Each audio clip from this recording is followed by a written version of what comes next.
Wabarakatuh. Bismillahirrahmanirrahim. Innal hamdalillah nahmaduhu wa nasta'inuhu wa nastaghfiruh wa na'udzu billahi min shururi anfusina wa sayyiati a'malina.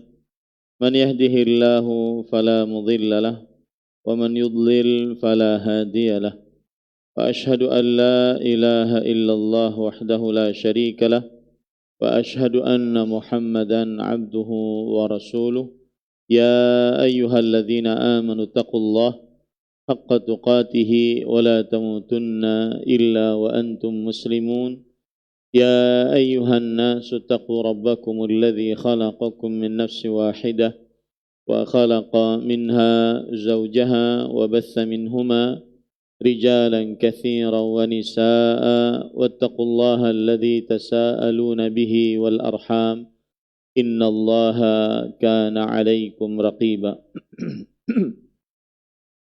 يا أيها الذين آمنوا اتقوا الله وقولوا قولا سديدا يصلح لكم أعمالكم ويغفر لكم ذنوبكم ومن يطع الله ورسوله فقد فاز فوزا عظيما أما بعد فإن أصدق الحديث كتاب الله وأحسن الهدي هدي محمد صلى الله عليه وعلى آله وسلم وشر الأمور محدثاتها وكل محدثة بدعة وكل بدعة ضلالة وكل ضلالة في النار. Alhamdulillah, kita bersyukur pada Allah Subhanahu wa taala pada hari ini Rabu malam Kamis 1 Rabiul Akhir 1444 Hijriah, kita kembali dimudahkan oleh Allah Subhanahu wa taala untuk duduk bersama di Masjid Imam Syafi'i Banjarmasin, Kalimantan Selatan dalam sebuah kajian membaca kitab Hubbun Nabi sallallahu alaihi wasallam wa alamatuhu, mencintai Nabi Muhammad sallallahu alaihi wasallam dan tanda-tandanya. Salawat dan salam semoga selalu Allah berikan kepada Nabi kita Muhammad sallallahu alaihi wa ala alihi wasallam, pada keluarga beliau, para sahabat serta orang-orang yang mengikuti beliau sampai hari kiamat kelak. Dengan nama-nama Allah yang husna dan sifat-sifatnya yang ulia, kita berdoa, Allahumma inna nas'aluka ilman nafi'an wa rizqan tayyiban wa amalan mutaqabbala, Allahumma amin. Ahibati fillah, afanillah wa iyyakum. Sebelumnya saya ingin menyebutkan apresiasi, penghargaan kepada para jamaah sekalian yang meskipun kadang ada gerimis, hujan, maka tetap berkenan untuk berhadir di masjid ini dalam rangka mempelajari sejarah Nabi Muhammad sallallahu alaihi wasallam. Semoga ini semua merupakan tanda cinta kita kepada Nabi Muhammad sallallahu alaihi wasallam, dan semoga dengan mencintai beliau kita bersama beliau di surganya kelak, Allahumma amin. Kita masih mempelajari pasal yang ketiga, yaitu alamatu hubbin Nabi sallallahu alaihi wasallam, tanda-tanda cinta Nabi Muhammad sallallahu alaihi wasallam. Dan pada pertemuan kali ini kita memulai membicarakan al-alamatu tsaniyah, tanda yang kedua dari tanda mencintai Nabi Muhammad sallallahu alaihi wasallam. Di dalam buku ini, Hubbun Nabi sallallahu alaihi wasallam wa alamatuhu, mencintai Nabi Muhammad SAW dan tanda-tandanya, yang ditulis oleh Fadilatul Syekh Fadl Ilahi Hafizahullah, menyebutkan 4 tanda. Tanda yang pertama sudah kita bahas, yaitu al-hirsu ala ru'yatihi wa musahabatihi, gigih semangat untuk selalu melihat Nabi Muhammad sallallahu alaihi wasallam dan membersamai beliau. Wa yakunu faqduhuma ashadda min faqdi ayyi syai'in akhar fid dunya. Dan kehilangan melihat Nabi Muhammad sallallahu alaihi wasallam dan tidak membersamai beliau lebih berat dibandingkan kehilangan apapun di dunia ini. Nah, ini pada malam ini kita akan membicarakan tanda yang kedua, yaitu penulis mengatakan badlun nafsi wal mali dunal habibil karim sallallahu alaihi wa ala alihi wasallam, yaitu berkorban nyawa dan harta untuk membela Nabi yang tercinta, yang mulia Muhammad sallallahu alaihi wasallam. Jadi termasuk tanda cinta kepada Nabi Muhammad sallallahu alaihi wasallam adalah berkorban nyawa dan harta untuk keselamatan Nabi Muhammad sallallahu alaihi wasallam. Kita baca, yataraqqabu muhibbun sadiqun bi kulli syauqin wa hamasin fursatan yatamakkanu fiha min badli rahatihi wa nafsihi wa ma malakat yaminuhu duna habibihi sallallahu alaihi wasallam. Seorang yang mencintai dengan kecintaan yang tulus, menunggu-nunggu dengan segala rasa rindu, rasa semangat, sebuah kesempatan yang dia bisa di dalamnya berkorban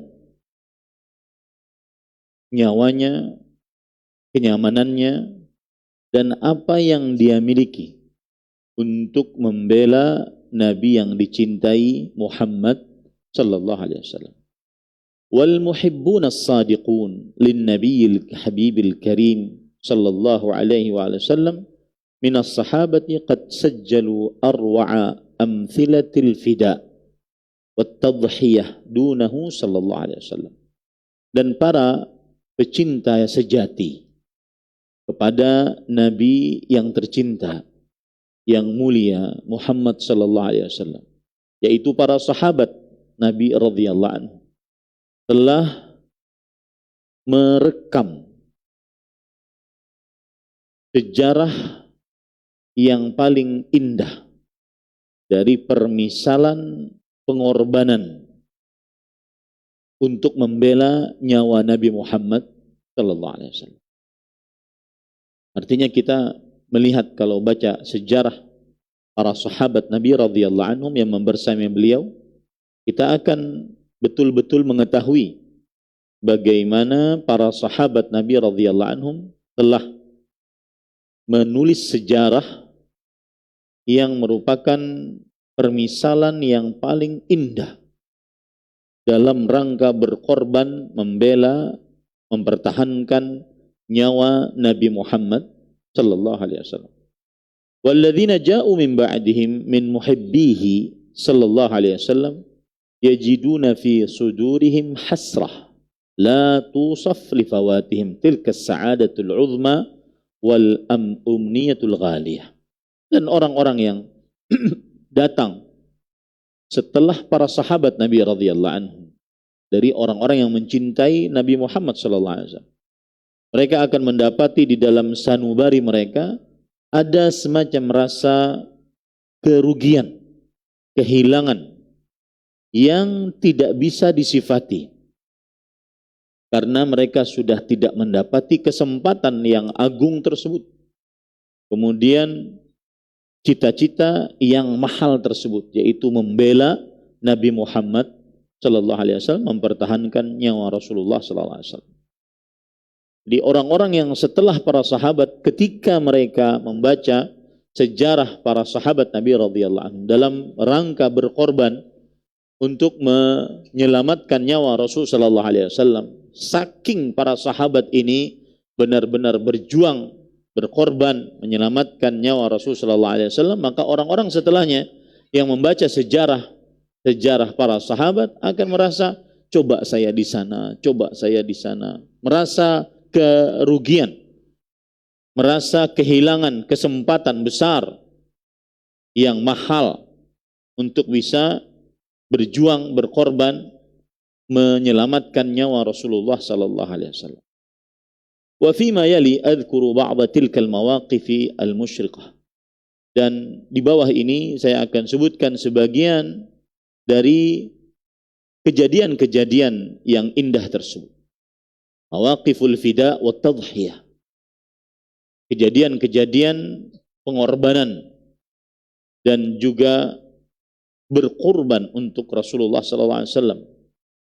Mawaqiful hubbi wal wala, sikap yang menunjukkan rasa cinta dan rasa loyal yang sangat tinggi kepada Rasul sallallahu alaihi wasallam. Mawaqiful imani wal ikhlas, sikap yang menunjukkan keimanan dan keikhlasan. Mawaqifu ulaikal abrar alladzina sadaqu fi hubbihim li habibihim habibi rabbil alamin sallallahu alaihi wasallam, yaitu sikap-sikap orang-orang yang saleh, yang tulus cintanya, cinta mereka kepada yang mereka cintai, yaitu manusia yang dicintai oleh Allah Rabb semesta alam, Nabi kita Muhammad sallallahu alaihi wasallam. Yang pertama, Buka'us Siddiq radhiyallahu anhu khaufan 'ala ar-rasuli al-karimi sallallahu alaihi wasallam. Yang pertama adalah tangisan Abu Bakar As-Siddiq radhiyallahu anhu karena takut akan nyawa Rasulullah sallallahu alaihi wasallam yang mulia. Ceritanya adalah ketika Nabi Muhammad sallallahu alaihi wasallam keluar dari kota Mekah bersama Abu Bakar As-Siddiq radhiyallahu anhu dalam rangka berhijrah ke kota Madinah. Yudriku Suraqatu ibnu Malikin Rasulullah sallallahu alaihi wasallam wa Abu Bakr as-Siddiq radhiyallahu anhu athna'a safaril hijrah. Suraqah bin Malik, mereka mendapati Rasulullah sallallahu alaihi wasallam dan Abu Bakar as-Siddiq radhiyallahu anhu saat sedang bersafar untuk berhijrah. Ikan waktu itu orang-orang kafir Quraisy, terutama Abu Jahal, Abu Lahab, mereka benar-benar menyebarkan sayembara. Siapa yang bisa mendatangkan Muhammad sallallahu alaihi wasallam dalam keadaan hidup atau mati akan diberikan imbalan sekian-sekian. Orang-orang tertarik karena imbalannya, bukan karena permusuhannya. Maka ada Suraqah bin Malik yang mengejar Nabi Muhammad sallallahu alaihi wasallam dan Abu Bakar As-Siddiq radhiyallahu anhu. Dan sudah dekat. Wa hina yaqtaribu minhuma yattaribu As-Siddiq radhiyallahu anhu yabki la khaufan ala nafsihi bal khaufan ala habibil karim al-Mustafa sallallahu alaihi wasallam. Dan ketika Suraqah bin Malik mendekati keduanya, Nabi Muhammad sallallahu alaihi wasallam dan Abu Bakar As-Siddiq, maka Abu Bakar As-Siddiq radhiyallahu anhu beliau gemetar sambil menangis, bukan karena takut atas diri sendiri, akan tetapi karena takut atas keselamatan yang tercinta Nabi yang mulia, Nabi pilihan Muhammad sallallahu alaihi wasallam. Yuhaddithuna al-Imam Ahmad an hadhihi al-qissah an al-Bara' bin Azib radhiyallahu anhu maqal. Imam Ahmad rahimahullah meriwayatkan kepada kita tentang kisah ini dari sahabat Nabi Al-Bara' bin Azib radhiyallahu anhu. Beliau bercerita, qala Abu Bakr as-Siddiq radhiyallahu anhu. Abu Bakar as-Siddiq radhiyallahu anhu berkata, fartahalna, maka kami pun pergi. Wal qaumu yatlubuna, dan orang-orang kafir Quraisy benar-benar mencari-cari kami. Alam yudrikna illa Suraqatu ibnu Malikin ibni Ju'shum ala farasin lah. Tidak ada yang bisa mendapati kami kecuali Suraqah bin Malik bin Ju'shum.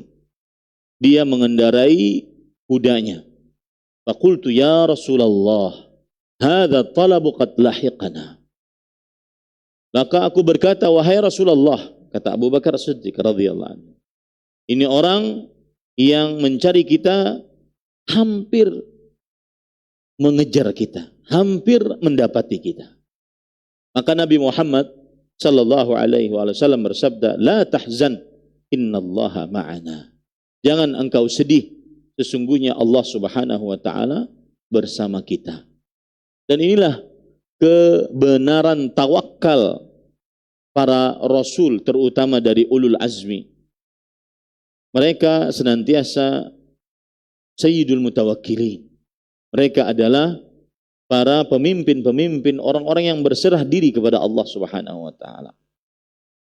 Hatta idza dana minna fakana bainana wa bainahu qadru rumhin aw rumhain aw thalatha.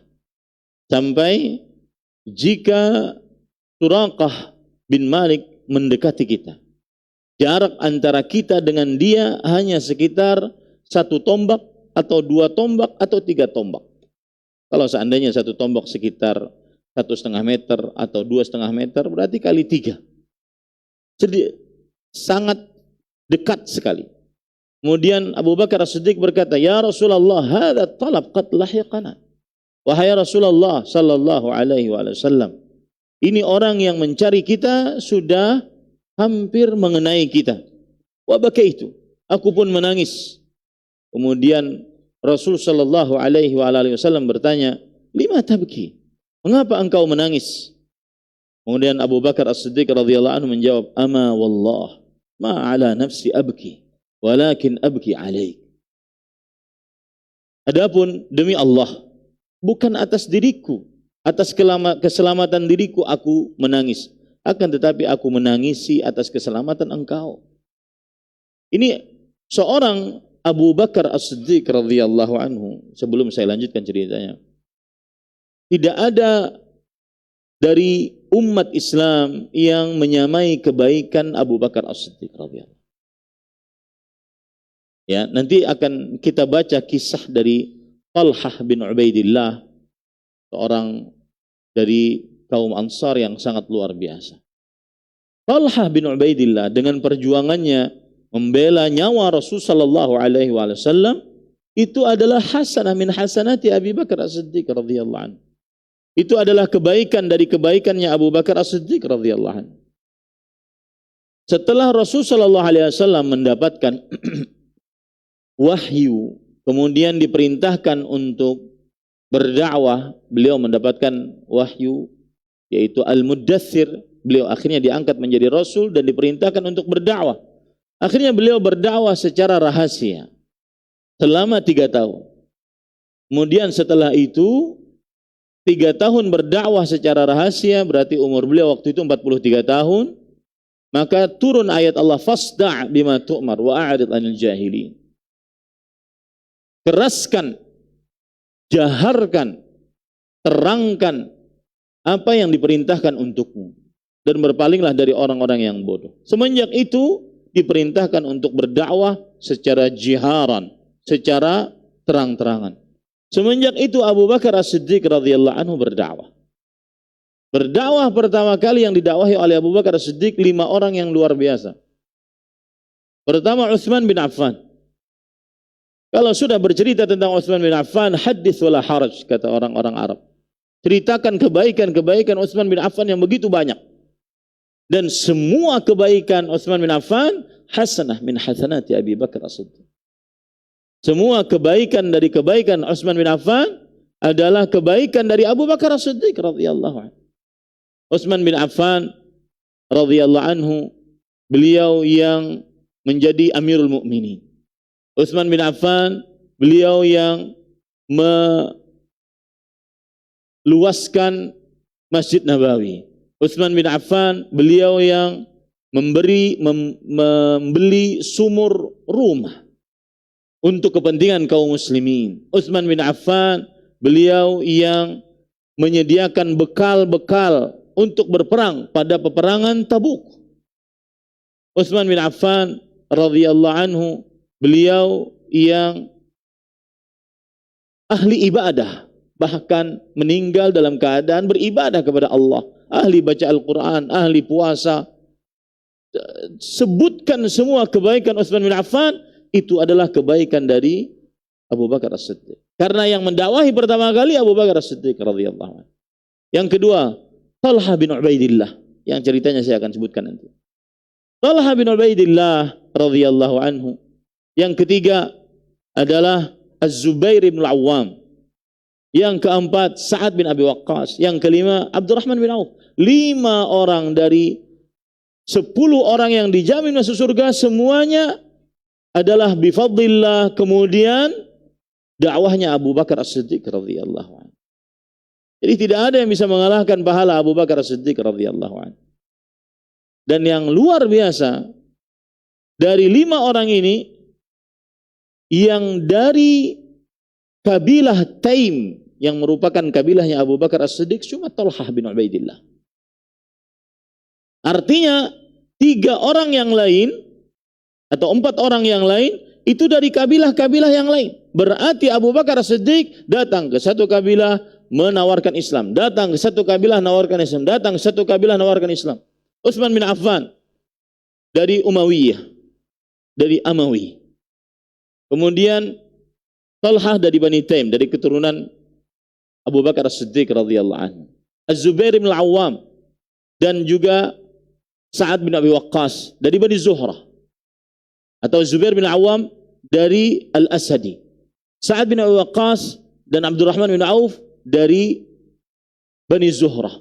Artinya beliau sangat gigih untuk berdakwah itu di hari pertama ketika sudah diizinkan Allah Subhanahu wa taala untuk berdakwah secara terang-terangan. Pertanyaan kita sekarang, bagaimana perjuangan kita untuk agama Islam?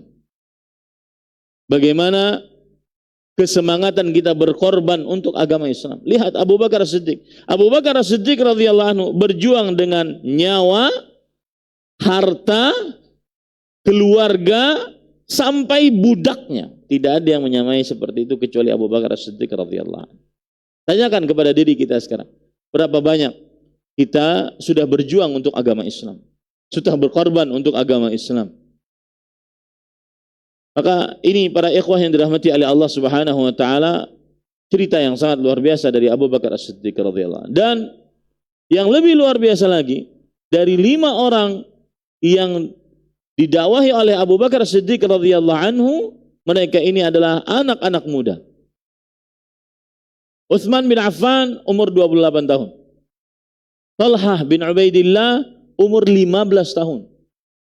Az-Zubair bin Al-Awwam umur 16 tahun. Sa'ad bin Abi Waqqas umur 17 tahun. Abdurrahman bin Auf umur 30 tahun. Sekarang lihat, umur 15 tahun berarti kelas 3 SMP atau kelas 3 Sanawiyah, kelas 3 mutawassithah. Antara SMP begitu, 15 tahun. Lihat anak-anak sekarang, umur 15 tahun. Apa yang terjadi? Bagaimana anak-anak kita sekarang? Umur 15 tahun. Di mana mereka? Ngapain mereka? Anak kelas 3 SMP. Ini sudah membawa hamud da'wah. Sudah membawa Az-Zubair bin Al-Awwam, yang kalau kita dengar namanya seakan-akan dia orang tua. Padahal ketika baru masuk Islam itu umur 15 tahun. Subhanallah. Dan itu atas dakwahnya Abu Bakar As-Siddiq radhiyallahu anhu. Hati-hati dengan anak-anak kita, para ikhwah yang dirahmati oleh Allah. Bersabarlah mendidik mereka di atas agama. Tidak ada kebahagiaan bagi orang tua meskipun anaknya sukses dunia tetapi tidak paham agama, maka tidak bahagia orang tuanya. Bersabarlah mendidik mereka di pendidikan, lembaga-lembaga pendidikan agama. Meskipun semuanya tidak bisa kita harapkan untuk menjadi seorang pendakwah, ustadz, pengajar, akan tetapi didiklah dari mulai semenjak ini pelajaran-pelajaran agama. Bersabarlah di atasnya. Mengeluh sedikit anaknya, murung sedikit anaknya, sabar. Karena itu jalan kesuksesan. Az-Zubair bin Al-Awwam 15 tahun. Ya, Sa'ad bin Abi Waqqas 16 atau 17 tahun. Dan seterusnya. Dan itu semua adalah hasanah min hasanati Abi Bakar As-Siddiq radhiyallahu anhu. Kemudian ada di kelompok di zaman-zaman sekarang, kelompok-kelompok sempalan Islam yang melaknat, menghina Abu Bakar As-Siddiq radhiyallahu anhu, laknatullah alaihi. Semoga Allah melaknat mereka. Kemudian para ikhwan yang dirahmati oleh Allah Subhanahu wa taala, lalu Rasulullah sallallahu alaihi wasallam berdoa, Allahumma kfinahu bima syi'ta.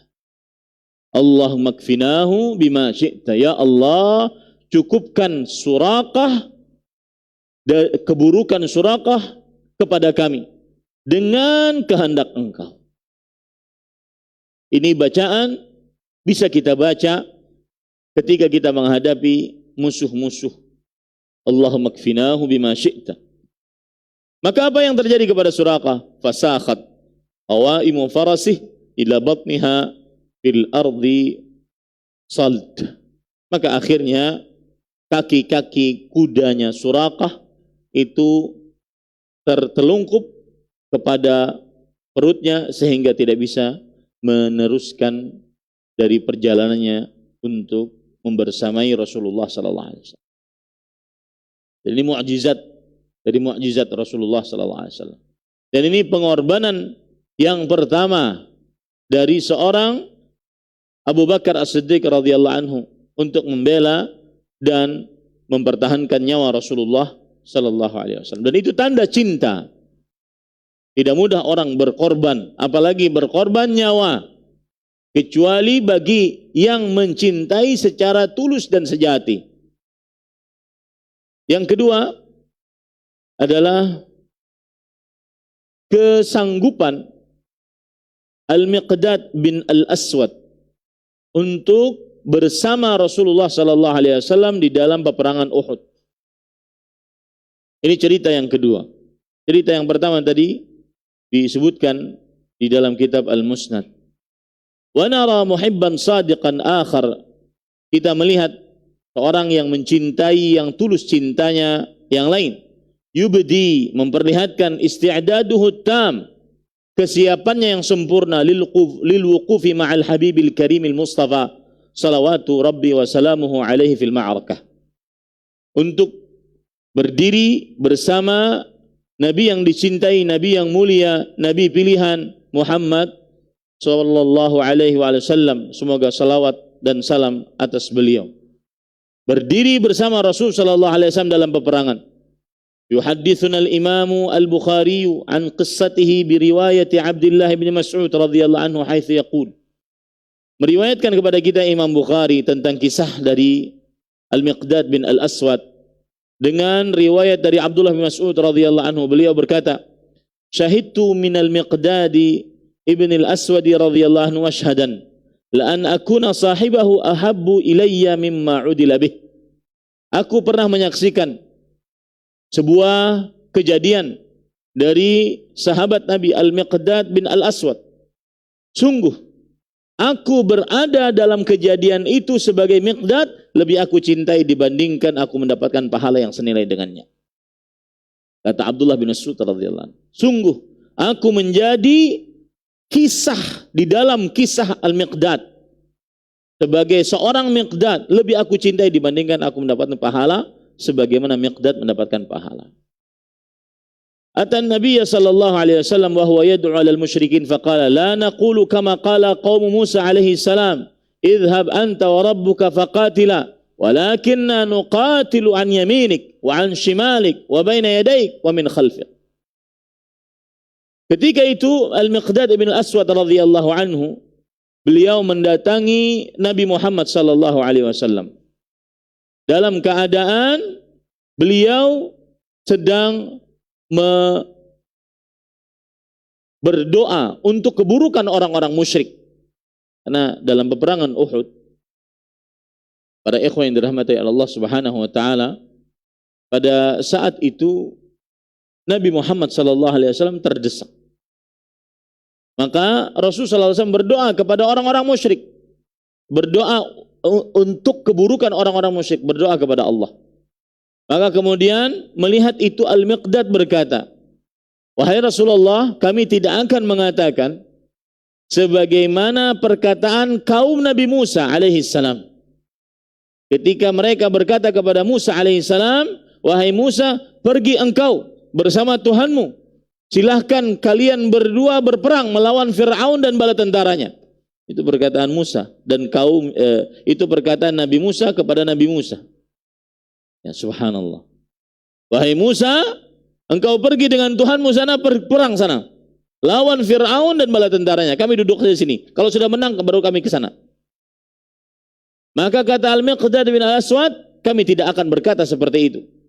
Akan tetapi kami akan berperang bersamamu. Di samping kananmu, samping kirimu, di depanmu, di belakangmu. Fara'aitun nabiyya sallallahu alaihi wasallam asyraqa wajhuhu wa sarrah, yakni qawluh. Yang artinya setelah itu Nabi Muhammad sallallahu alaihi wasallam wajah beliau geriang gembira. Senang beliau dengan perkataan Al-Miqdad bin Al-Aswad radhiyallahu anhu. Wa mimma najiduhu fi hadhihi riwayah ila janib isti'dad al-Miqdad radhiyallahu anhu lil fida wa at-tadhhiyati dun al-habib al-karim al-Mustafa sallallahu alaihi wasallam raghbata Abdullah ibn Mas'ud radhiyallahu anhu fi an yakuna huwa sahibu hadha al-mawqif al-mushrif wa hadha yatajalla fi qawlihi syahidtu min al-Miqdad ibn al-Aswad radhiyallahu anhu mashhadan la an akuna sahibahu ahabbu ilayya mimman udila bih. Dan yang kita dapati dari riwayat ini, kesanggupan yang sempurna dari Al-Miqdad bin Al-Aswad untuk berkorban, untuk menyerahkan nyawanya demi membela Nabi yang tercinta, Nabi yang mulia, Nabi pilihan Muhammad sallallahu alaihi wasallam. Juga kita dapati Abdullah bin Mas'ud radhiyallahu anhu, yang mana beliau berkata, sungguh aku telah menyaksikan sebuah pemandangan dari Al-Miqdad bin Aswad. Sungguh aku ingin seperti beliau. Aku memiliki kesempatan seperti beliau, lebih aku cintai dibandingkan mendapatkan pahala seperti beliau. Ini berarti para sahabat Nabi radhiyallahu anhum, mereka tanda cinta yang tulus dari mereka, tanda cinta sejati mereka adalah berkorban nyawa untuk membela dan mempertahankan nyawa Rasulullah sallallahu alaihi wasallam. Wa yaqulu al-Hafidz Ibnu Hajar fi syarhih, Al-Hafidz Ibnu Hajar mengatakan ketika mensyarah hadis ini, innahu kana law khuyyira baina an yakuna sahibah wa baina an yahsulahu ma yuqabilu dzalika kaina man kan la kana husuluhu lahu ahabbu ilaih. Yang dimaksud perkataan Abdullah bin Mas'ud tadi, kalau seandainya dipilihkan antara dua pilihan, wahai Abdullah bin Mas'ud, engkau ingin seperti Al-Miqdad bin Aswad atau engkau seperti mendapatkan pahala Al-Miqdad bin Aswad? Maka beliau ingin kedudukannya seperti Al-Miqdad bin Aswad, berperang bersama Rasul sallallahu alaihi wasallam, di depan, di belakang, kanan, kiri untuk membela dan mempertahankan keselamatan Rasulullah sallallahu alaihi wasallam. Itu hadis diriwayatkan oleh Imam Bukhari dan hadisnya sahih. Itu cerita yang kedua. Bagaimana tanda cinta sejati, tanda cinta yang tulus adalah berkorban nyawa dan harta untuk membela keselamatan Rasulullah sallallahu alaihi wasallam. Kemudian yang ketiga, ini yang saya katakan tadi, Talha bin Ubaidillah, yaitu berkorban 11 orang nyawa dari kaum Ansar dan juga Talha bin Ubaidillah untuk membela keselamatan nyawa Rasulullah sallallahu alaihi wasallam. 11 orang berkorban bagaikan tameng bagi Rasul sallallahu alaihi wasallam, termasuk juga Talha bin Ubaidillah untuk membela keselamatan nyawa Rasulullah sallallahu alaihi wasallam. Perhatikan baik-baik. Yahdutsu khata'un min ba'dhi rummat fi ma'rakati Uhud. Terjadi kekeliruan dari sebagian ahli panah pada peperangan Uhud. Peperangan Uhud tahun ketiga Hijriyah. Peperangan Uhud tahun ketiga Hijriyah. Di daerah Gunung Uhud, Nabi Muhammad sallallahu alaihi wasallam memerintahkan kepada 50 orang dari ahli pemanah agar berada di Gunung Rumat. Gunung untuk menjaga orang-orang musyrik Quraisy. Kalau seandainya lewat, maka dipanahi dari gunung tersebut. Kemudian terjadi kekeliruan. Bahkan Nabi Muhammad SAW sudah berpesan, kalau seandainya kami menang, membawa harta rampasan perang, jangan kalian turun. Kalau seandainya kami kalah, mayat-mayat kami dimakan oleh burung-burung, jangan kalian turun. Akan tetapi sebagian dari ahli pemanah tersebut keliru dalam memahami hadis Rasul sallallahu alaihi wasallam. Akhirnya sebagian meninggalkan. Fa yatrukuna amakinahum. Mereka meninggalkan tempat-tempat mereka. Dan ini menunjukkan bahwasanya penyimpangan terhadap perintah Rasul sallallahu alaihi wasallam walau kecil, walau dilihat remeh, itu adalah sebuah kerugian dan pasti mendatangkan kemalangan di dunianya sebelum akhirat. Saya ulangi ya. Penyelisihan terhadap apa yang diperintahkan oleh Rasul sallallahu alaihi wasallam, baik itu berupa perintah untuk dikerjakan atau larangan untuk dijauhi, maka pasti mendatangkan kerugian, keburukan, kebahayaan di dunia sebelum akhirat. Ada perkataan yang menarik dari Imam Ibnu Qayyim Al-Jauziyah rahimahullah, beliau mengatakan at-ta'ah tajlibu al-barakah fi kulli syai. Ketaatan mendatangkan keberkahan dalam segala hal. Wal ma'siyah tufsidu barakata kulli syai. Sedangkan kemaksiatan menghancurkan keberkahan segala sesuatu. Ini yang terjadi. Fayatrukuna amakinahum. Fayati majmu'atun min jaisi Quraisy Makkah tahta qiyadati Khalid bin al-Walid min khalfil muslimin. Maka akhirnya datang sekelompok dari tentara Quraisy Mekah di bawah kepemimpinan Khalid bin Walid dari belakang kaum muslimin. Karena pemanahnya sudah tidak ada, maka apabila datang orang-orang kafir Quraisy, tidak ada yang memanahi. Maka akhirnya orang-orang kafir Quraisy di bawah kepemimpinan Khalid bin Walid bisa merangsek dari belakang kaum muslimin. Kaum muslimin yang sedang mengejar orang-orang kafir Quraisy yang kalah, dan sambil mengambil harta rampasan perang, ternyata ada musuh dari belakang mereka. Itulah kejadian.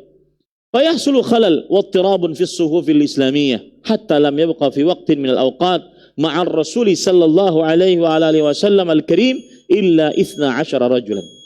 Maka akhirnya terjadi kekacauan di barisan tentara kaum muslimin sampai tidak tersisa dari peperangan tersebut yang bersama Rasul sallallahu alaihi wasallam kecuali cuma 12 orang. Cuma 12 orang. Waqad adrakal musyrikuna an-nabiyyal karim wa haula'i 12. Kemudian orang-orang musyrik tadi mendapati Nabi Muhammad sallallahu alaihi wasallam dan 12 orang yang mengelilingi Nabi Muhammad sallallahu alaihi wasallam. Famadza fa'ala ulaika al-abrar al-muhibbun as-sadiqun lid-difa'i an habibihim? Apa yang dilakukan oleh orang-orang yang saleh, orang-orang yang mencintai, yang tulus cintanya untuk menyelamatkan keselamatan Nabi yang tercinta, Nabi Muhammad sallallahu alaihi wasallam. Kita lanjutkan setelah adzan.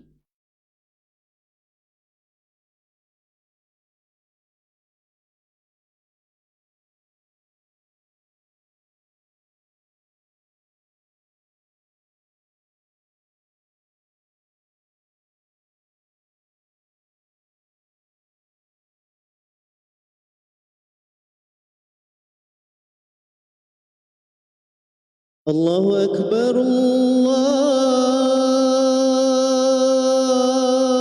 الله أكبر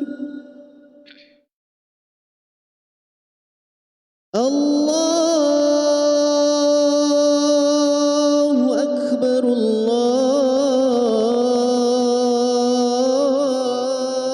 الله أكبر.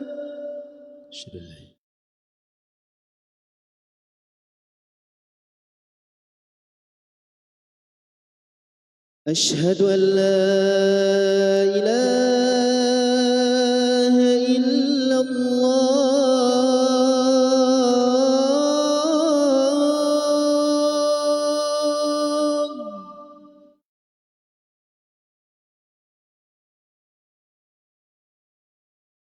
أشهد أن لا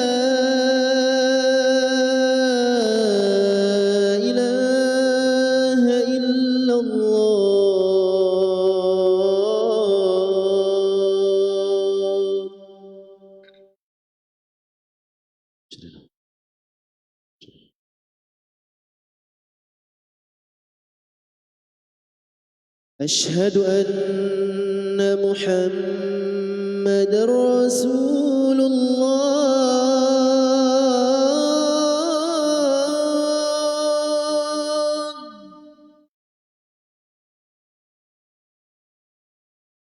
أشهد أن محمد رسول الله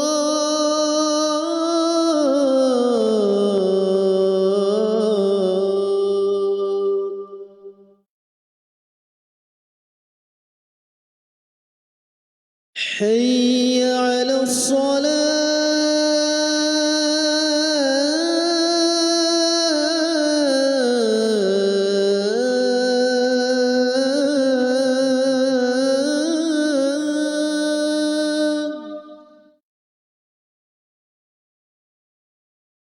حي على الصلاة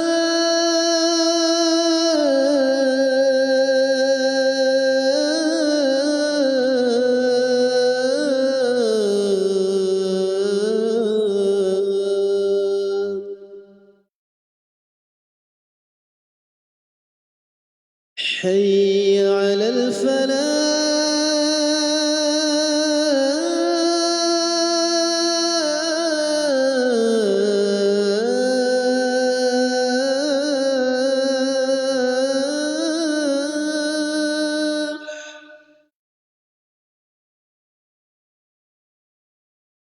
حي على الفلاح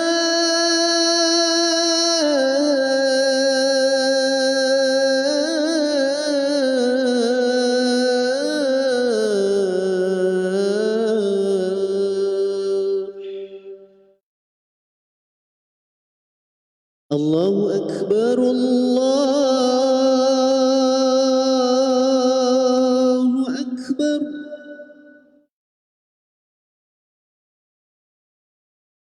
لا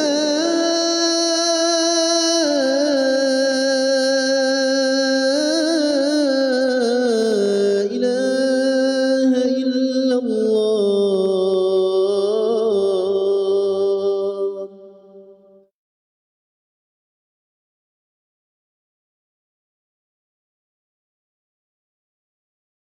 Ya, kita lanjutkan. Ingat ya, Talhah bin Ubaidillah adalah hasanah min hasanati Abi Bakar As-Siddiq radhiyallahu anhu. Semua kebaikan Talhah bin Ubaidillah adalah kebaikan dari kebaikan Abu Bakar As-Siddiq radhiyallahu anhu. Talhah bin Ubaidillah ketika masuk dalam agama Islam umurnya 15 tahun. Berarti kalau seandainya beliau masuk dalam agama Islam dan ketika 13 tahun atau 10 tahun, berarti 25 tahun, ketika peperangan Uhud 27 tahun. Sekitar itu umur Talhah bin Ubaidillah, 27 tahun berperang, perang Uhud. Fal naqra' ma rawahu al-Imam An-Nasa'i an Jabir bin Abdullah radhiyallahu anhuma haitsu qala. Maka mari kita baca apa yang diriwayatkan oleh Imam An-Nasa'i dari Jabir bin Abdullah radhiyallahu anhuma, beliau berkata, "Lamma kana yaum Uhud," ketika peperangan Uhud, wa wallan nas, orang-orang pada lari karena terdesak dengan orang-orang musyrikin. Karena Rasulullah sallallahu alaihi wasallam fi nahiyah. Rasul sallallahu alaihi wasallam terpojok fi 12 rajulan min Ansar, bersama 12 orang dari kaum Ansar. Wa fihim Talhah bin Ubaidillah radhiyallahu anhu. Di antara 12 orang tersebut ada Talhah bin Ubaidillah radhiyallahu anhu. Fa adrakahumul musyrikun, maka orang-orang musyrik mendapati mereka. Faltafata Rasulullah sallallahu alaihi wasallam, maka Rasul sallallahu alaihi wasallam melihat kepada 12 orang tersebut. Wa qala man lil qaum, Rasul sallallahu alaihi wasallam berkata kepada 12 orang dari kaum Ansar tersebut, siapa orang yang ingin berperang melawan orang-orang musyrik tersebut? Faqala Talhah ana. Kemudian Talhah bin Ubaidillah radhiyallahu anhu mengatakan, saya wahai Rasul. Ini kan berarti 11 dari kaum Ansar, Talhah bin Ubaidillah adalah seorang muhajirin. Talhah mengatakan, saya wahai Rasulullah. Maka kemudian Rasulullah sallallahu alaihi wasallam berkata, kama anta, diam engkau di situ. Faqala rajulun minal ansar, ana ya Rasulullah. Lalu ada seorang dari kaum Ansar berkata, saya wahai Rasulullah, saya akan maju menghadapi mereka. Kemudian Rasulullah SAW mengatakan, anta, engkau, silahkan maju. Faqatala hatta qutil. Akhirnya orang tersebut maju melawan orang-orang musyrik sampai mati syahid. Thumma altafat fa idzal musyrikun faqala man lil qaum. Kemudian Nabi Muhammad SAW melihat, ternyata orang-orang musyrik masih ada. Lalu Nabi Muhammad SAW berkata lagi kepada orang yang 10, karena sisa 12, Talha 1 maju, berarti sisa 10. 11 bersama Talha bin Ubaidillah. Kemudian Talha berkata lagi, saya wahai Rasulullah. Rasulullah SAW berkata lagi, kama anta, engkau diam saja. Kemudian ada rajulun minal ansar berkata, saya wahai Rasulullah, engkau silahkan engkau kesana. Faqatala hatta qutil. Lalu dia berperang sampai terbunuh, mati syahid. Thumma lam yazal yaqulu dhalik wa yakhruju lahum rajulun minal ansar fayuqatilu qitala man qablahu hatta yuqtal. Dan terus masih seperti itu, satu-satu meninggal semuanya. Ya subhanallah. Membela keselamatan nyawa Rasul sallallahu alaihi wasallam dengan nyawa sendiri. Satu-satu dari 11 dari kaum Ansar tersebut maju untuk membela keselamatan nyawa Rasulullah sallallahu alaihi wasallam. Hatta baqiya Rasulullah sallallahu alaihi wasallam wa Talha bin Ubaidillah radhiyallahu anhu. Sampai tersisa Rasulullah sallallahu alaihi wasallam dan Talha berduaan. Faqala Rasulullah sallallahu alaihi wasallam, man lil qaum? Siapa yang ingin berperang dengan orang-orang tersebut? Faqala Talha, ana, saya wahai Rasulullah sallallahu alaihi wasallam. Faqatala Talha. Lalu Talha berperang. Qital al-ahad ashar hatta duribat yaduhu faquti'at asabi'uhu. Beliau berperang seakan-akan beliau 11 orang tadi. Beliau berperang sendirian tetapi gerakannya seperti 11 orang tadi. Saking semangatnya Talha bin Ubaidillah. Sampai tangan beliau terputus. Kemudian ketika terputus, Talha bin Ubaidillah mengatakan, sampai jari jemari beliau terputus. Ketika terputus, Talha bin Ubaidillah mengatakan, has. Maksudnya has itu, ini tidak ada apa-apanya. Has. Kata Rasul sallallahu alaihi wasallam, "Lau qulta bismillah la rafa'atkal malaikah wan nas yanzurun." Wahai Talha bin Ubaidillah, jika engkau tadi mengatakan bismillah bukan perkataan has, bismillah, maka para malaikat akan mengangkatmu dan orang-orang bisa melihatmu. Tsumma raddallahu al-musyrikin. Lalu Allah Subhanahu wa taala mengalahkan orang-orang musyrik, akhirnya mereka pergi. Kemudian penulis mengatakan, Allahu Akbar. Allahu Akbar. Allah Maha Besar.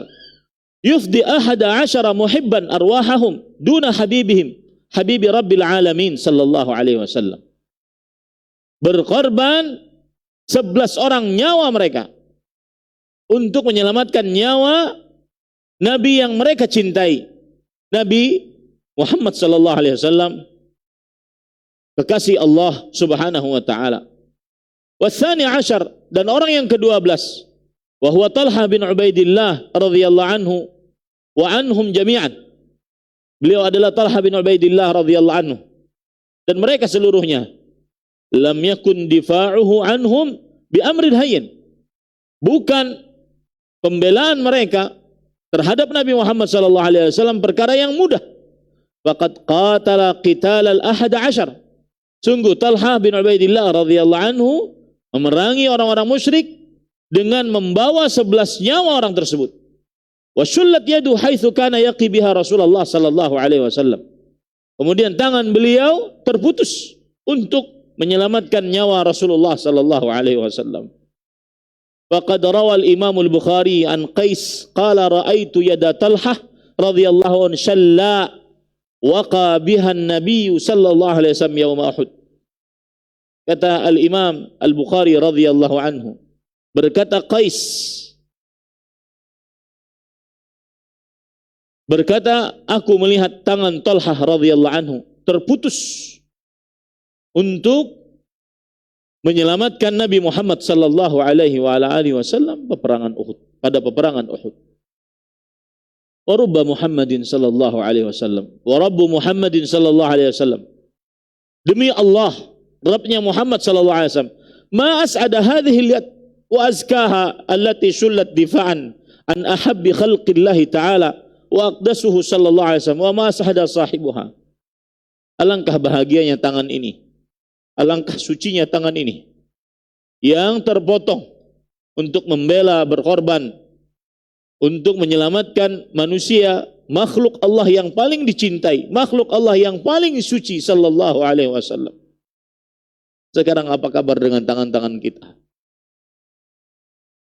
Setiap harinya yang memegang handphone pada hari ini. Apa kabar dengan tangan-tangan kita? Tangan orang-orang yang mulia. Pantas mereka mendapatkan kalimat ridha Allah subhanahu wa ta'ala.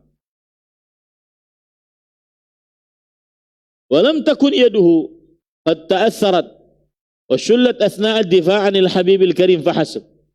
Dan tangan beliau sallallahu alaihi wasallam bukan hanya terpengaruh ataupun terpotong saat membela keselamatan Nabi yang tercinta, Nabi yang mulia Muhammad sallallahu alaihi wasallam saja, bal juriha jasaduhu kulluh, bahkan seluruh jasadnya juga terluka, haitsu kanat bihi hawali 70 jurhah, yang mana dihitung terdapat pada jasadnya 70 luka pada jasad Nabi, pada jasad Talha bin Ubaidillah radhiyallahu anhu. Faqad rawal Imam Abu Dawud At-Tayalisi, diriwayatkan oleh Imam Abu Dawud At-Tayalisi, an Aisyah an Abi Bakar radhiyallahu anhuma, dari Aisyah dari Abu Bakar Siddiq radhiyallahu anhuma qala, thumma ataina Talhata fi ba'd tilkal jufar. Kemudian kami datangi Talhah pada lubang-lubang tersebut karena mau dikuburkan. Fa idza bihi bid'un wa sab'un aw aqal aw akthar baina ta'nah wa ramyah wa darbah. Ternyata pada tubuh Talhah bin Ubaidillah radhiyallahu anhu sekitar 70 lebih atau lebih kurang atau lebih banyak luka yang disebabkan karena tusukan tombak atau karena panah atau karena pedang. Allahu akbar. Apa kabar kita sekarang para ikhwan yang dirahmati oleh Allah? Berjuang demi agama Allah, berjuang untuk masjid. Langkah masjid ini indahnya kalau seandainya dibangun menjadi 2 sampai 3 lantai. Berjuang untuk membuat sumur, berjuang untuk pembangunan lembaga-lembaga pendidikan Islam, berjuang untuk Islam. Habis waktunya hanya untuk itu, bukan hanya untuk dunia. Habis umurnya cuma untuk berjuang agama Islam, pergi ke pelosok, berjuang, membagikan Al-Quran. Para ikhwan yang dirahmati oleh Allah Subhanahu wa taala, kita berharap jiwa-jiwa pejuang, selain juga jiwa-jiwa penuntut ilmu, hadir jiwa-jiwa pejuang untuk berkorban demi agama Islam. Waqad kana Abu Bakar As-Siddiq radhiyallahu anhu idza dzakara yauma Uhud baka. Abu Bakar As-Siddiq radhiyallahu anhu jika mengingat tentang peperangan hari Uhud, maka beliau menangis dan beliau berkata, "Dzalika kulluhu yauma Talhah." Seluruh yang terjadi pada peperangan Uhud adalah milik Talhah bin Ubaidillah radhiyallahu anhu. Radhiyallahu anhu wa anis siddiq wa an kullil muhibbin as-sadiqin ila habibil karim sallallahu alaihi wasallam. Semoga Allah meridai atas sahabat Nabi Talha bin Ubaidillah, atas Abu Bakar As-Siddiq, dan atas setiap yang mencintai dengan tulus kepada Nabi yang tercinta, Nabi yang mulia, Nabi Muhammad sallallahu alaihi wa alihi wasallam. Ini kisah-kisah seperti ini para ikhwan yang dirahmati oleh Allah membuat kita tentunya lebih semangat untuk berjuang demi agama Islam. Berjuang tanpa pamrih, hanya ingin menghadap pahala dari Allah Subhanahu wa taala. Berjuang hanya ingin mendapatkan pahala dari Allah Subhanahu wa taala. Masih banyak cerita, ada sekitar 8 cerita tentang berkorban nyawa dan harta demi membela nyawa Nabi yang tercinta, Nabi yang mulia Muhammad sallallahu alaihi wasallam. Kita lanjutkan pada pertemuan yang akan datang. Wallahu a'lam. Sallallahu nabiyana Muhammad walhamdulillahi rabbil alamin.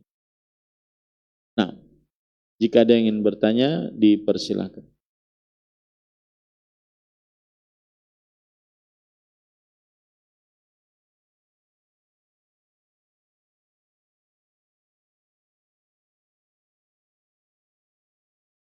Bagaimana contoh kita membela Islam agar pahala kita sama seperti pahala sahabat Nabi radhiyallahu anhu? Tentunya pahala kita tidak akan pernah sama dengan pahala sahabat Nabi radhiyallahu anhu.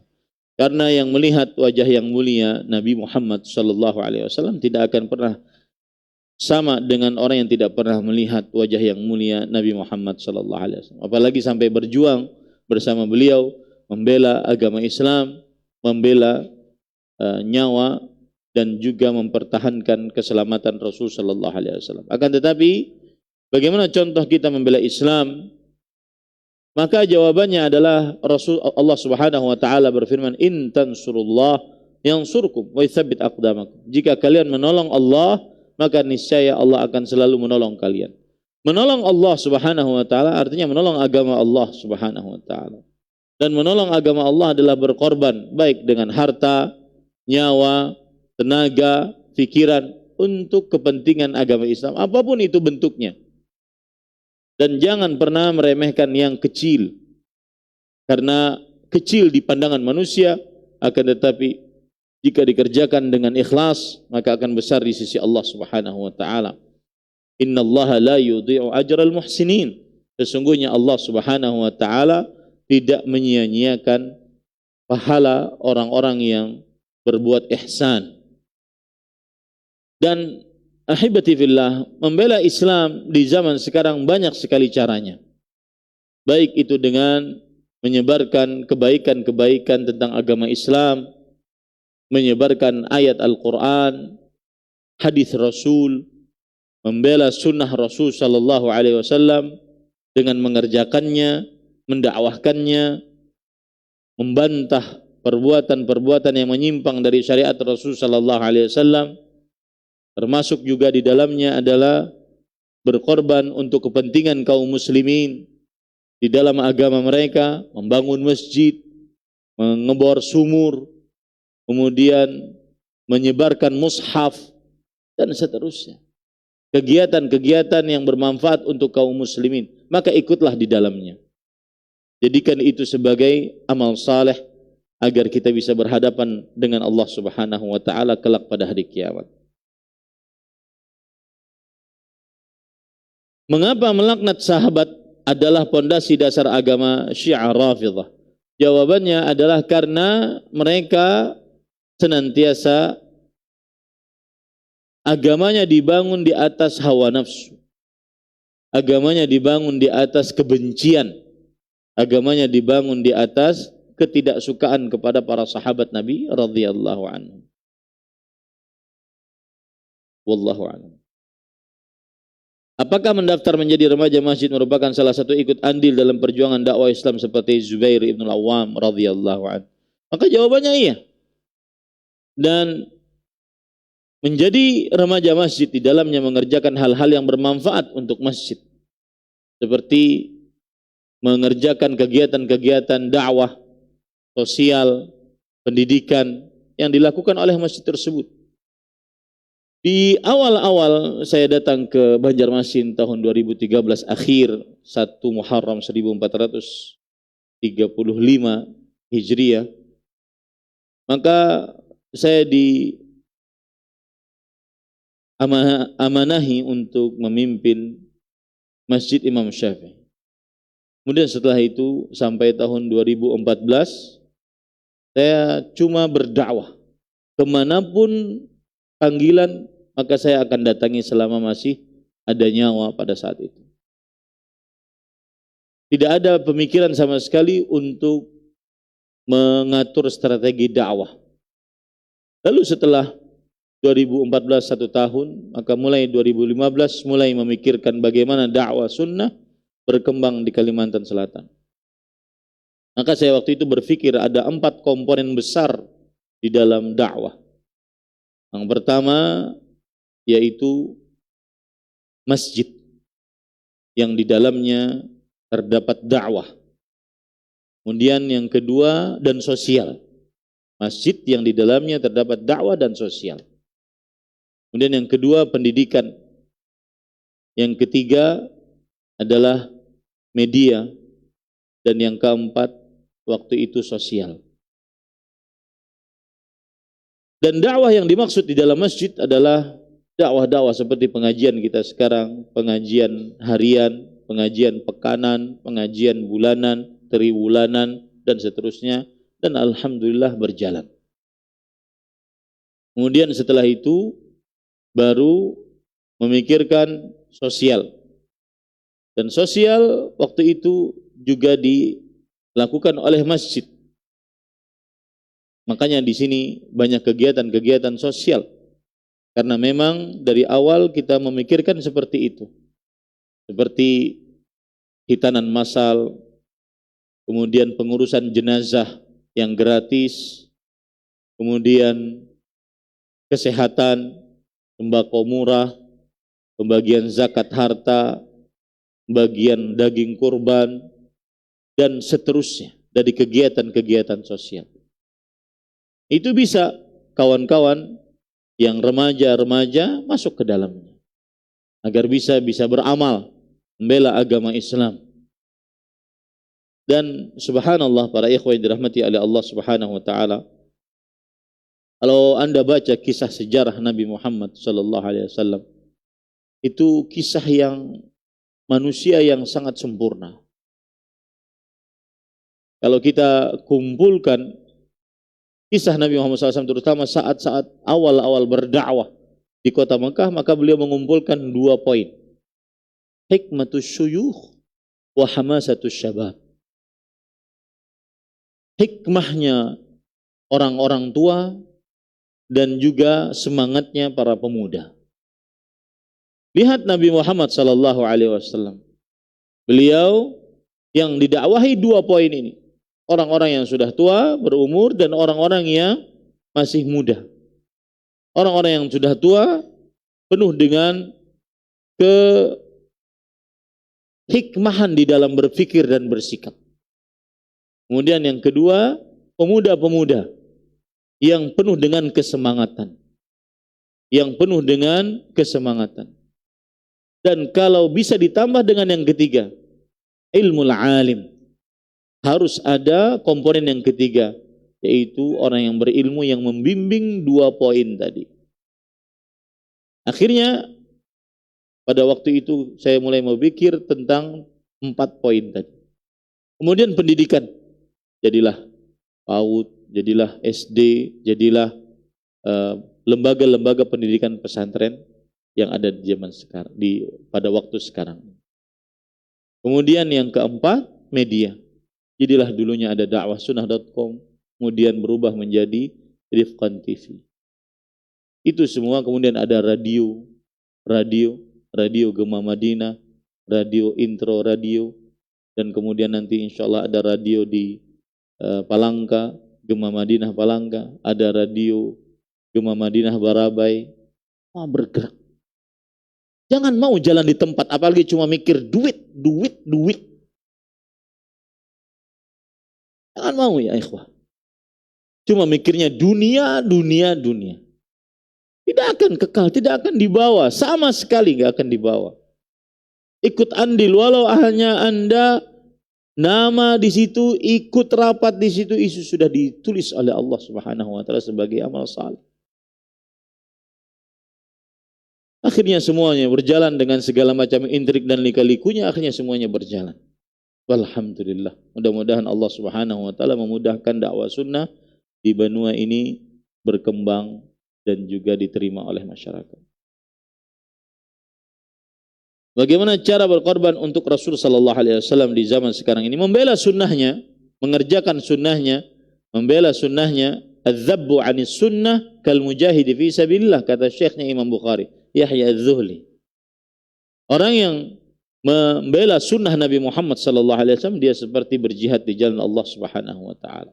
Menyebarkan sunnah Nabi Muhammad sallallahu alaihi wasallam, membela sunnah Rasul sallallahu alaihi wasallam ketika direndahkan, menghilangkan perbuatan bid'ah, mencela perbuatan bid'ah, maka ini termasuk daripada membela Rasulullah sallallahu alaihi wasallam.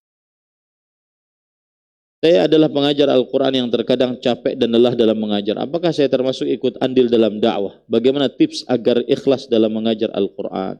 Jawabannya adalah, iya, ini luar biasa para ikhwan yang dirahmati oleh Allah SWT. Para ulama terdahulu mengatakan, kita buka waladukal muqallad. Tulisanmu, bukumu, itu adalah anakmu yang abadi. Dan itu terbukti. Para ulama mempunyai kitab-kitab. Imam An-Nawawi, ulama yang meninggal abad ke-7 Hijriah. Sampai sekarang tulisannya Al-Arba'in An-Nawawiyah, kita sekarang di abad yang ke-15 Hijriah, 800 tahun yang lalu, sampai 800 tahun sekarang, entah sampai kapan lagi, maka beliau akan mendapatkan pahalanya. Kitabuka waladukal mukhallad. Kitabmu adalah anakmu yang abadi, yang pahalanya terus mengalir. Itu kalau seandainya kitabnya diambil manfaatnya. Ini bagaimana kalau seandainya kita menghasilkan generasi-generasi yang membuat kitab tersebut. Makanya para ikhwah yang dirahmati oleh Allah Subhanahu wa taala, kita sebagai jamaah kadang-kadang harus berpikir proporsional. Ada ustadz yang dimudahkan oleh Allah Subhanahu wa taala dengan timnya membuat kitab-kitab yang luar biasa banyaknya, berjilid-jilid dengan timnya. Ada ustadz yang dimudahkan untuk mempunyai pesantren dengan santri-santrinya, yang mungkin dengan santri-santri tersebut dia yang akan membuat kitab-kitabnya. Ada ustadz yang sibuk dengan dakwah di pedalaman, ada ustadz semuanya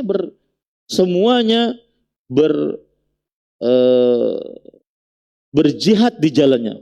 Kullun ya'malu ala syakilati. Katakanlah, setiap orang beramal sesuai dengan kapasitasnya masing-masing. Tidak bisa disamakan Nabi Ibrahim dengan Nabi Muhammad sallallahu alaihi wasallam, Nabi Musa dengan Nabi Isa. Tidak bisa disamakan Abu Bakar dan Umar. Senantiasa Umar radhiyallahu anhu kalah dengan Abu Bakar. Senantiasa Bukhari dan Muslim rahimahullah kalah dengan Imam Bukhari. Akan tetapi yang paling utama adalah fastabiqul khairat, berlomba-lomba dalam kebaikan. Akhirnya yang terjadi adalah muttafaqun alaih. Hadis ini diriwayatkan oleh Imam Bukhari dan Muslim. Imam Muslim karena berlomba-lomba, akhirnya namanya ikut dengan Imam Bukhari. Umar bin Khattab radhiyallahu anhu karena berlomba-lomba, akhirnya ikut bersama Abu Bakar As-Siddiq. Aku masuk bersama Abu Bakar dan Umar. Aku keluar bersama Abu Bakar dan Umar. Yang paling utama adalah berlomba-lomba dalam kebaikan. Para ikhwan yang dirahmati oleh Allah Subhanahu wa ta'ala. Jadi, apalagi penghajar Al-Quran. Ustadz-ustadz sekarang yang berdakwah, yang mungkin followersnya miliaran, jutaan maksud saya. Siapa guru pertama ngajinya? Itu yang paling banyak pahalanya. Sehingga ustadz tersebut bisa baca Quran. Dengan baca Quran tersebut dia bisa berdakwah. Adapun lelah, maka para Rasulullah SAW mengatakan, ala inna sil'atallahil ghaliyah. Ketahuilah, perdagangan Allah itu mahal. Lelah, capek, harus berjuang. Innallaha la ma'al muhsinin. Sesungguhnya Allah akan selalu bersama orang-orang yang berbuat ihsan. Harus berjuang, berjihad, capek, sakit-sakitan kadang-kadang. Keluar berkorban nyawa, harta, tenaga, pikiran, keluarga. Dikalahkan demi untuk agama Islam. Ini para ikhwah yang dirahmati oleh Allah Subhanahu wa taala. Tips agar ikhlas dalam mengajar Al-Qur'an, maka senantiasa ingat hadis Rasul sallallahu alaihi wasallam, khairukum man ta'allama al-Qur'an wa 'allamah. Sebaik-baik kalian adalah yang belajar Al-Qur'an dan mengajarkannya. Imam Abdurrahman bin Mahdi rahimahullah, seorang ahli baca Al-Qur'an. Beliau mengajar Al-Qur'an dari mulai zamannya Utsman bin Affan. Ngajar Al-Quran, duduk di masjid ngajar Al-Quran. Dari mulai zamannya Utsman bin Affan sampai kepada zamannya Hajjaj bin Yusuf Ats-Tsaqafi, seorang pemimpin pada waktu itu. Kalau dihitung zamannya Utsman bin Affan sampai Hajjaj bin Yusuf Ats-Tsaqafi sekitar 60 tahun. 60 tahun. Abdurrahman bin Mahdi rahimahullah ditanya, "Ma aq'adaka ala hadha?" Apa yang menyebabkan engkau tetap duduk di majelis ini selama ini 60 tahun? Dan kita ketika di Masjid Nabawi menuntut ilmu di dalam sana, kita mendapati guru-guru Al-Quran banyak yang tua-tua. Saya punya guru Ubaidillah Al-Syekh Al-Allama Ubaidillah bin Al-Afghani rahimahullah. Umurnya sangat tua. Ketika saya nyetar mungkin umurnya 70-an. Kalau sudah ngantuk, beliau siramkan air zam-zam ke wajah beliau. Wajahnya bercahaya, subhanallah. Kalau kita salah menghafal, beliau cuma cukup mendoakan Allah makfina syarra. Ya Allah, cukupkan keburukan muridku ini. Tua-tua. Mengapa bisa duduk selama ini? Imam Abdurrahman bin Mahdi rahimahullah ditanya, mengapa engkau bisa duduk selama ini? Hanya ngajar Quran. Maka beliau mengatakan, lihadzal hadis. Karena hadis itu, khairukum man ta'allama al-Quran wa 'allama. Manusia yang paling terbaik di antara kalian bukan yang punya titel doktor, profesor, bukan yang punya jabatan, bukan yang sekolah tinggi, menjadi ini, menjadi itu, tidak. Siapa yang belajar Al-Quran dan mengajarkannya. Itu manusia terbaik. Ini kira-kira yang bisa saya sampaikan. Mudah-mudahan kita bisa mendapatkan manfaat dari kajian kali ini. Kita cukupkan dengan kafaratul majlis. Subhanakallahumma hamdik. Asyhadu an la ilaha illa anta astaghfiruka wa atubu ilaik. Wa sallallahu nabiyana Muhammad walhamdulillahi rabbil alamin. Subhanakallahumma hamdik. Asyhadu an la ilaha illa anta astaghfiruka wa atubu ilaik. Wassalamualaikum warahmatullahi wabarakatuh.